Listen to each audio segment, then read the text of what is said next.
2 sticks of butter that I melted in a saucepan, and I'll add 4 pretty generous tablespoons of cocoa. Make it extra chocolatey. And then I'll just stir this around. Okay, now I've got a cup of really, really hot water. I want the mixture to bubble up and almost get to the top of the pan, and then I'll turn it off. Now I'll just let that sit, and I'll get the dry ingredients started. And it's 2 cups of all-purpose flour. This is a super easy cake. And 2 cups of sugar. I've made this cake so many times, I could probably do it blindfolded and asleep. Okay, then a 1/4 teaspoon of salt. Now I'll just mix the dry ingredients together. And now I'll pour the chocolate mixture over the top of the dry ingredients. I just want it to start cooling down a little bit. So I'll just let that sit for a second and keep cooling. Now I have a buttermilk mixture. Starts with 1/2 cup of buttermilk, and I'll crack in 2 eggs, a teaspoon of vanilla, give or take, and then a teaspoon of baking soda. This chocolate sheet cake, my mother-in-law Nan handed it to me when I became engaged to her son.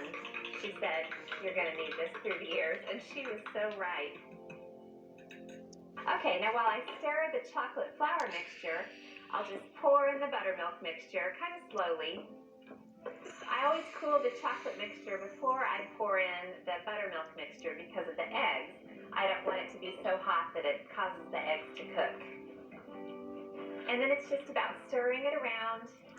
Just takes about a minute or so. You don't need to beat it, and that's what I love about this cake batter. You don't have to make it in a mixer. Okay, the batter is perfectly mixed together. Now I have just a regular sheet pan. I sprayed it with baking spray, and then I put a piece of parchment paper on the pan, and then sprayed it again. I do not want the cake to stick. And then I'll just pour this luscious batter right into the pan. That's just about right. Enough for me to lick the bowl later. This just needs to bake at 350 degrees for about 20 minutes, and then I'll turn the cake into chocolate devils.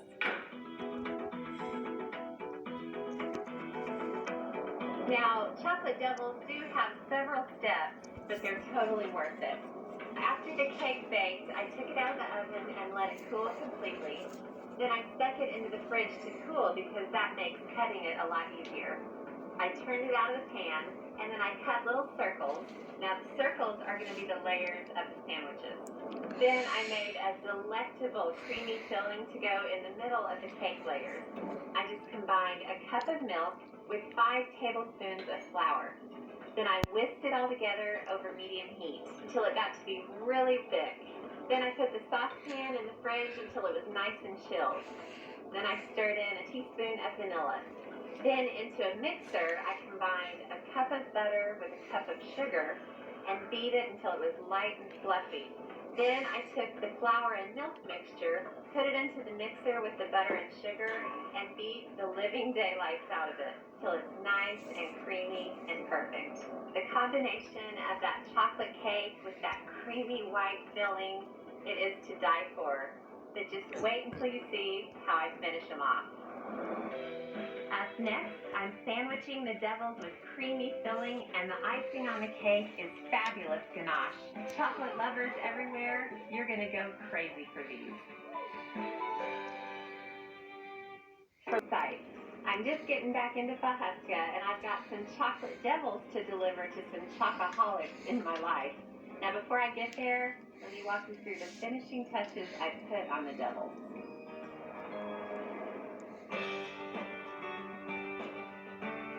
Now, the first step of assembling the chocolate devils is to make the little sandwich base. I put the icing in a piping bag, and then I'll snip off the end, and I'll squeeze a good amount of frosting all over the base. Oh, so delicious. And then I'll take another circle, put it on top, Now for my regular chocolate devils, I'll top this with a little more icing, put a cherry on top. But to change things up, I'm gonna drizzle on some delicious ganache.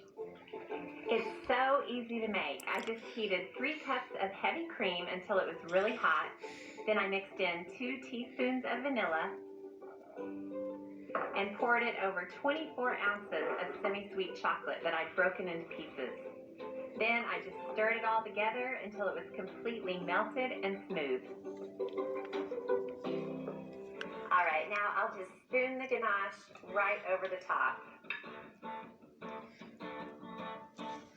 Oh, gorgeous.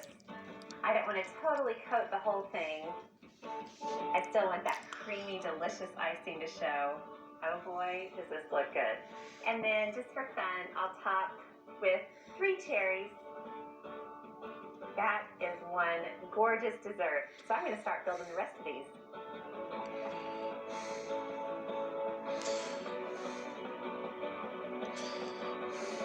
My goodness, these look amazing. The ganache just looks gorgeous. It's so glossy. I know some chocolate lovers in my life who are going to love these.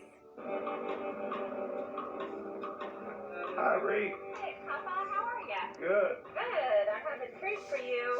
Oh, really? These are as chocolatey as it gets. Oh, man. I had a sneaking suspicion you would like these. The worst chocolate I ever had was fantastic. Well, enjoy. Be sure to share them. I don't think that's going to happen. Oh, Papa. Thank you, Ree. All right, Papa. Enjoy. Bye. Bye-bye.